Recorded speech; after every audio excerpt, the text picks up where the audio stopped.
ശിവഭഗവാന്റെ ആറുമുഖങ്ങളിൽ ഏതാണ് നിങ്ങളുടെ ഗുരു? നിങ്ങൾ ഏതാണ് ആ ഭാവങ്ങളിൽ നിന്ന് ഗുരുവായിട്ട് തിരഞ്ഞെടുക്കേണ്ടത്? ശിവൻ എന്ന് പറയുന്നത് ഒരു രൂപമല്ല, അദ്ദേഹം അനന്തമാണ്.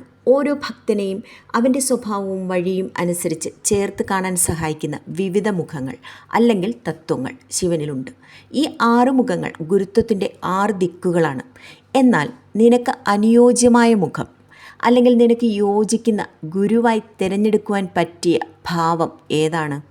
ഗോകുലമാലയിലേക്ക് എല്ലാവർക്കും സ്വാഗതം. എല്ലാവരോടും വീണ്ടും അഭ്യർത്ഥിക്കുകയാണ്, എല്ലാവരും സബ്സ്ക്രൈബ് ചെയ്യണം, ഷെയർ ചെയ്യണം. നമ്മുടെ കുഞ്ഞുങ്ങൾക്ക് ഇതെല്ലാം തന്നെ പറഞ്ഞും കൊടുക്കണം. ശിവൻ്റെ 6 മുഖങ്ങളുടെ വിശദീകരണം നമുക്കൊന്ന് നോക്കാം. ശാസ്ത്രീയപരമായും പ്രധാന പുരാണങ്ങളിലും ശിവൻ്റെ പഞ്ചമുഖങ്ങളെക്കുറിച്ചാണ് പറയുന്നത്. എന്നാൽ ചില വിശദീകരണങ്ങളിൽ 6ാമതൊരു മുഖം കൂടി പറയുന്നുണ്ട്, അധോമുഖം എന്നാണത്. ചില വിശദീകരണങ്ങളിലാകട്ടെ അത് അനന്തമുഖം എന്നാണ് പറയുന്നത്. നമുക്ക് 1ാമത്തെ മുഖം നോക്കാം, തത്പുരുഷം. ഇത് കിഴക്ക് വശത്തോട്ട് കാണപ്പെടുന്ന മുഖമാണ്. ആത്മജ്ഞാനത്തിൻ്റെ പ്രതീകവും ആത്മാവിൻ്റെ ആഴത്തിലുള്ള ധ്യാനത്തിൻ്റെ മുഖവുമാണ്. ആത്മാന്വേഷണത്തിലേക്ക് കടന്നിട്ടുള്ളവർക്ക് ഈ മുഖം അനുയോജ്യമാണ്. അവർക്ക് ആന്തരിക ശാന്തിയും ധ്യാനശേഷിയും വളരുന്നു. ആത്മാവിൻ്റെ ആഴങ്ങളിൽ എത്താനുള്ള കഴിവ് ഈ മുഖം നൽകുന്നു. 2ാമത് അഘോരമാണ്. തെക്ക് വശത്ത് കാണുന്ന ആ ഭീകരമായ മുഖം അന്ധകാരത്തെയും ഭയത്തെയും പ്രതിനിധാനം ചെയ്യുന്നു. എന്നാൽ അതും ശുദ്ധീകരണത്തിനും മാറ്റത്തിനും മാർഗമാണ്. പാപങ്ങളും കഷ്ടപ്പാടുകളും നേരിടുന്നവർക്ക് ഈ മുഖം അവരുടെ ഭയങ്ങൾ തരണം ചെയ്യാനും ജീവിതം നവീകരിക്കാനുമുള്ള ശക്തിയാണ് നൽകുന്നത്. 3ാമത് വാമദൈവമാണ്. അതായത് പടിഞ്ഞാറ് ദിശയിലുള്ള സൗമ്യവും കരുണയും നിറഞ്ഞ മുഖം സൃഷ്ടിയുടെ സൗന്ദര്യവും കലാസൃഷ്ടികളെയും പ്രതിപാദിക്കുന്നു. സൃഷ്ടി, കല, സ്നേഹം എന്നിവയിൽ താല്പര്യമുള്ളവർക്ക് ഈ മുഖം സൗന്ദര്യവും കരുണയും പ്രചരിപ്പിക്കാൻ സഹായിക്കും. 4ാമത് സദ്യോജാതമാണ്. വടക്ക് ദിശയിലുള്ള സൃഷ്ടിമുഖം പ്രവർത്തനത്തിൻ്റെയും നിത്യജീവിതത്തിൻ്റെയും പ്രതീകമാണ്. ആ മുഖം തിരഞ്ഞെടുത്താൽ ജീവിതത്തിൻ്റെ ദൈനംദിന കാര്യങ്ങളിൽ മുക്തി നേടുന്നവർക്ക് ഈ മുഖം ജീവിത പ്രവർത്തനങ്ങളിൽ സ്ഥിരതയും വിജയവും നൽകും. 5ാമത്തേത് ഈശാനമുഖമാണ്. ഇതാണ് ഗുരുമുഖം എന്ന് നാം കേൾക്കുന്നത്. മേൽമുഖം എന്നും പറയാറുണ്ട്. അതാത് ജ്ഞാനത്തിൻ്റെ മുഖമാണ്. ഗുരുവായും ആത്മീയപരമായും ശിവൻ ഈ മുഖത്തിലൂടെയാണ് പ്രത്യക്ഷപ്പെടുന്നത്.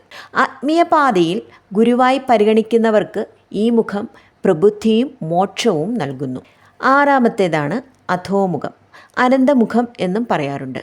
അളക്കാനാവാത്ത ദിശകൾക്കുമപ്പുറമുള്ള അനന്തതയുടെ മുഖമാണ്.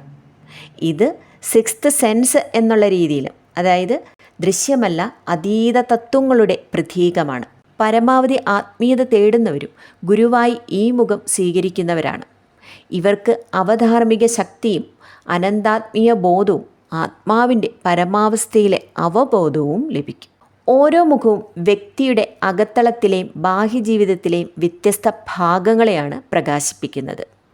തത്പുരുഷം ആത്മാ അന്വേഷണം, അഘോരം ഭയം നേരിടൽ മാറ്റം, വാമദേവം കരുണ സൃഷ്ടി, സദ്യോജാതം പ്രവർത്തനം ജീവിതം, ഈശാനം ജ്ഞാനം ഗുരുത്വം, അധോമുഖം അനന്തത പരമമായ അവസ്ഥ.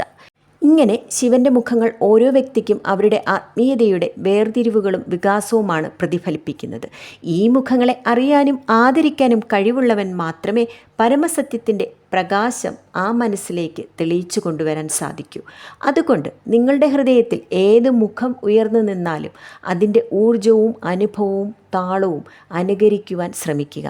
അപ്പോൾ മാത്രം ശിവൻ്റെ പഞ്ചമുഖത്തോടൊപ്പം അല്ലെങ്കിൽ അതീതമായ ആ 6ാമത്തെ മുഖത്തോടൊപ്പം നിങ്ങളെ പരമസത്യത്തിലേക്കും പരമസുഖത്തിലേക്കും നയിക്കുവാൻ സാധിക്കൂ. ശിവഭക്തി നിറഞ്ഞ ഈ യാത്രയിൽ ഓരോ മുഖവും ഒരു ഉപകാരിയായ സുഹൃത്തായി നിങ്ങൾക്ക് ഓരോരുത്തർക്കും വന്ന് ഭവിക്കട്ടെ എന്ന് പ്രാർത്ഥിക്കുന്നു. ഓം നമഃ ശിവായ.